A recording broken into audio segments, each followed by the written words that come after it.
Bueno, entre 2024 y 2026, el mundo entero presenció algo que, sinceramente, muy pocos creían posible: el colapso absoluto y sistémico de Irán. En este análisis vamos a meternos de lleno a desentrañar exactamente cómo una mezcla letal de factores militares, económicos y sociales provocó un efecto dominó que, literal, reescribió por completo el mapa de Oriente Medio. Empezamos. Para entender esta crisis paso a paso, vamos a seguir una hoja de ruta muy clara. Arrancaremos con la caída de la Alianza Siria, pasaremos al colapso brutal del Rial y la Guerra de los 12 días. Después veremos el crudo invierno de la ira, el fin de toda una era, y cerraremos con esas tensísimas negociaciones en Islamabad. Vamos con la primera fase, la caída de la Alianza Siria y la pérdida de esa profundidad estratégica. O sea, el momento exacto en el que este gigantesco castillo de naipes geopolítico empezó a tambalearse a finales de 2024. Fijaos en lo rápido que pasó todo. En cuestión de días, repito, días, medio siglo de dominio regional se esfumó. Irán vio como 50.000 millones de dólares invertidos en Siria desaparecían frente a sus ojos. Hablamos de que para principios de diciembre los insurgentes aíslan Damasco, el régimen de Assad colapsa y de repente, casi de la noche a la mañana, Teherán se ve forzado a cambiar el chip y adoptar una postura de defensa puramente nacional. Y claro, el resultado inmediato de esto es que el famosísimo eje de la resistencia quedó totalmente fracturado. Al perder su principal ruta de suministro terrestre, tanto Hezbollah como Hamás quedaron logísticamente aislados. Pero lo más importante para Irán fue que al quedarse sin su gran aliado estatal, perdió de golpe esa profundidad estratégica tan vital.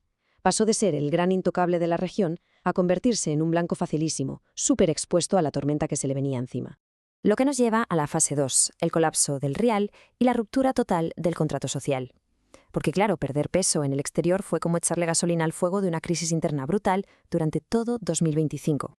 Para entender el nivel del desastre, solo hay que asimilar esta cifra: 1.800.000. Ese era el cambio de riales por un solo dólar estadounidense en abril de 2026. Es una barbaridad. Hablamos de una caída del 800% desde 2020. Imaginemos que, de la noche a la mañana, los ahorros de toda una vida apenas dan para comprar el pan de la semana. Literalmente, la clase media iraní vio cómo su futuro se volatilizaba en sus propias manos. Y es que fue la tormenta perfecta de verdad, una mezcla explosiva entre una gestión interna nefasta y unas sanciones internacionales durísimas. Estamos hablando de una inflación alimentaria disparada por encima del 85% y del colapso de sus exportaciones petroleras encubiertas tras la captura del buque Bella 1. Cosas tan básicas, tan del día a día, como comprar carne, aceite o unas simples medicinas se convirtieron en lujos inalcanzables. Y como era de esperar, esto empujó a la gente a una emergencia calórica y a una desesperación absoluta. Pasamos a la fase 3, la guerra de los 12 días y cómo se rompió la disuasión. Con una economía que ya estaba tocando fondo, el frágil equilibrio de terror en la región saltó por los aires el 13 de junio de 2025. Todo estalla con la Operación León Ascendente. 200 cazas israelíes atacando de forma simultánea más de 150 objetivos en 27 provincias diferentes. En apenas 12 días, este bombardeo directo hizo añicos ese mito intocable de que el régimen era invulnerable. Fue un golpe directo y demoledor a su infraestructura, paralizando por completo instalaciones supercríticas de misiles y el mismísimo procesamiento de uranio en la ciudad de Isfahán. Y aquí es donde la brutal asimetría militar del conflicto quedó a la vista de todo el mundo. Cuando Irán intentó devolver el golpe con su Operación Verdadera Promesa 2, lanzando casi 2.000 drones y misiles, la abrumadora mayoría, un 90%, fueron interceptados sin problema por las defensas aéreas enemigas. O sea, una brecha tecnológica insalvable.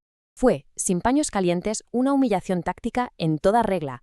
70 baterías antiaéreas reducidas a chatarra, dejando los cielos de Irán totalmente desprotegidos. 1.000 misiles balísticos destrozados antes siquiera de despegar. Ante la pérdida de comandantes clave y sabiendo que no había defensa alguna frente a los ataques aéreos, el pánico se apoderó de las calles. 9 millones de civiles huyeron de las grandes ciudades en un éxodo masivo, uno de los más rápidos y caóticos de la historia moderna. Y así entramos en la fase 4, el llamado invierno de la ira, entre diciembre de 2025 y enero de 2026. Toda esta enorme olla a presión económica y militar no aguantó más y, lógicamente, terminó por reventar. Esa desesperación transversal logró algo que hasta entonces parecía de ciencia ficción: unir a sectores sociales que históricamente nunca se habían entendido. Lo que arrancó como una simple huelga de comerciantes en Teherán, hartos de la ruina, se extendió como la pólvora por las 31 provincias del país. Profesores, transportistas y hasta los mismísimos comerciantes ultraconservadores de los bazares, todos a una, formando un frente común sin precedentes contra el sistema. Pero la respuesta del régimen, orquestada bajo un apagón total de Internet, fue absolutamente despiadada. Sacaron directamente los tanques a la calle y usaron milicias extranjeras para aplastar cualquier tipo de disidencia. Las cifras documentadas ponen los pelos de punta. Hablamos de estimaciones de hasta 20.000 fallecidos y más de 42.000 arrestos en cuestión de semanas. Una tragedia a una escala espeluznante. Llegamos a la fase 5, el fin de una era, la operación Furia Épica y esa sucesión dinástica. A principios de 2026, viendo que la diplomacia era ya un callejón sin salida y con el país ardiendo, las fuerzas aliadas decidieron dar un giro radical a su estrategia.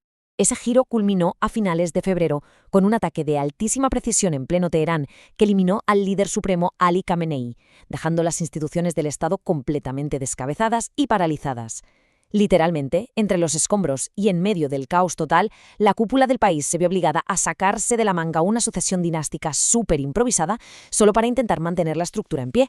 De hecho, si analizamos la realidad política de Irán hoy, nos encontramos con una estructura de poder hecha añicos. Tienen a un líder supremo cuestionado e incapacitado físicamente y a un presidente que actúa como mera figura decorativa frente a la brutal crisis económica. Quien realmente corta el bacalao ahora mismo es una especie de regencia militar liderada por la Guardia Revolucionaria, que es la que mueve todos los hilos desde las sombras y controla al 100% las negociaciones. Acorralada, esta cúpula militar hizo lo único que le quedaba: pulsar el botón del pánico y ordenar el cierre total del estrecho de Hormuz. Menuda jugada la desesperada. Esto disparó inmediatamente el precio del crudo por encima de los $110, paralizó el mercado energético mundial, causó emergencias de suministro tremendas en el Golfo y provocó que Estados Unidos impusiera un contrabloqueo naval absoluto. Un movimiento kamikaze que además puso a la propia infraestructura petrolera de Irán al borde de un desastre medioambiental irrecuperable. Y todo este caos nos arrastra a la última fase, la fase 6, las tensas negociaciones en Islamabad. Nos encontramos justo al borde del abismo, atrapados entre el desarme total y el colapso definitivo del Estado.